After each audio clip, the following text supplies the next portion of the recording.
बात है, मथुरा राज्य में उग्रसेन नाम का एक राजा था। उसने अपनी पुत्री देवकी का विवाह वासुदेव नाम के युवक से तय किया।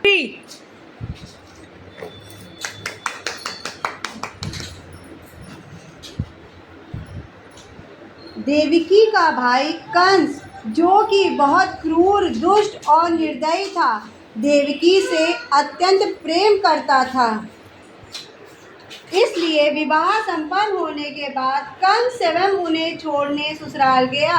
जब वह रथ में जा रहे थे, तब मार्ग के मध्य में एक आकाशवाणी सुनाई दी। हे दुष्ट कंस, तूने इस धरती पर बहुत पाप किए हैं, इसलिए इस धरती पर से तेरे पाप नष्ट करने के लिए देवकी का 8वां पुत्र जन्म लेगा और वही तेरा विनाश करेगा। यह सुनकर कंस अत्यधिक भयभीत और क्रोधित हो गया। तब मध्यमार्ग से ही मथुरा ले गया। बनाने दो। देवकी वासुदेव जी को कारागार में डालकर बंदी बना लिया। समय बीतता गया। कुछ समय बाद देवकी की पहली संतान हुई। जैसे ही कंस को सूचना मिली, कंस ने देवकी की संतान को मार दिया।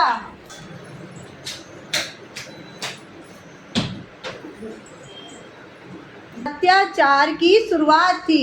इस प्रकार कंस ने देवकी के 7 पुत्रों को उनके जन्म के तत्काल बाद ही हत्या कर दी। इससे वासुदेव व देवकी बहुत दुखी थे।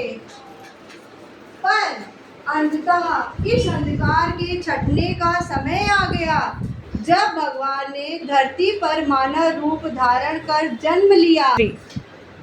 जब भगवान ने धरती पर मानव रूप धारण कर जन्म लिया, उस दिन घोर अंधेरा था और तेज वर्षा हो रही थी। ऐसे समय में भगवान ने देवकी की 8वीं संतान के रूप में जन्म लिया। जन्म लेते ही एक दिव्य प्रकाश प्रकट हुआ। उस प्रकाश में से श्री विष्णु भगवान ने पूर्ण अवतार में दर्शन दिए और वासुदेव से कहा, हे वासुदेव, मैंने इस धरती पर कंस जैसे दुष्ट और अत्याचारी मानव का विनाश करने के लिए कृष्ण के रूप में जन्म लिया है। अतः मैं आपसे विनती करता हूँ कि आप मुझे अपने मित्र नंद के यहाँ ले चले, जहाँ उनकी पत्नी यशोदा ने एक पुत्री को जन्म दिया है। उस बालिका को यहाँ लाकर मुझे यशोदा के बगल में सुला दे।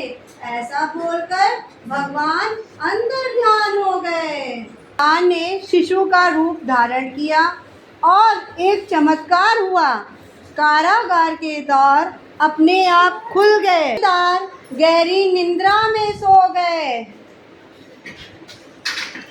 और ऐसे समय वासुदेव शिशु को लेकर नंद के घर चल पड़े। के कारण यमुना नदी का बहाव बहुत तेज था, पर यमुना नदी ने वासुदेव व उनके पुत्र के लिए मार्ग बना दिया और शेषनाग ने प्रकट होकर कृष्ण भगवान को पंख फैलाकर तेज वर्षा से बचाया। आखिरकार वासुदेव नंद के गांव पहुंच गए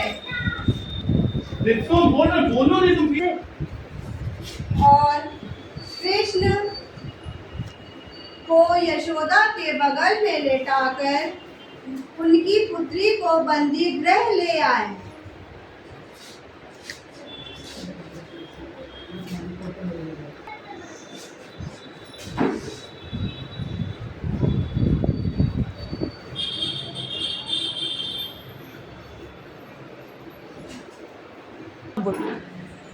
बंदी गृह के दरवाजे स्वयं बंद हो गए।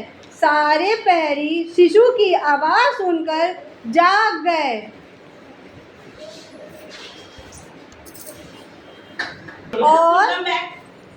और कंस को सूचित किया।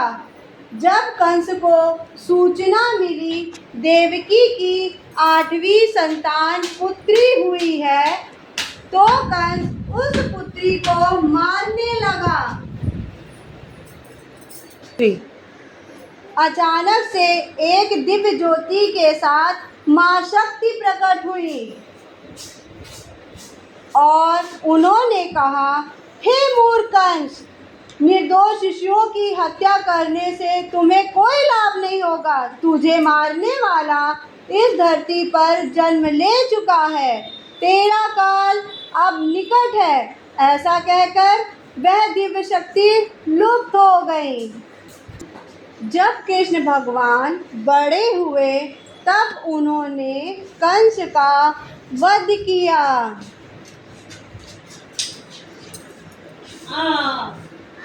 इसलिए हमेशा प्रत्येक भाद्रपद की कृष्ण पक्ष की अष्टमी को जन्माष्टमी के रूप में श्री कृष्ण का जन्म उत्सव मनाते हैं। बोलो जय कन्हैया लाल की, घोड़ा पाल की।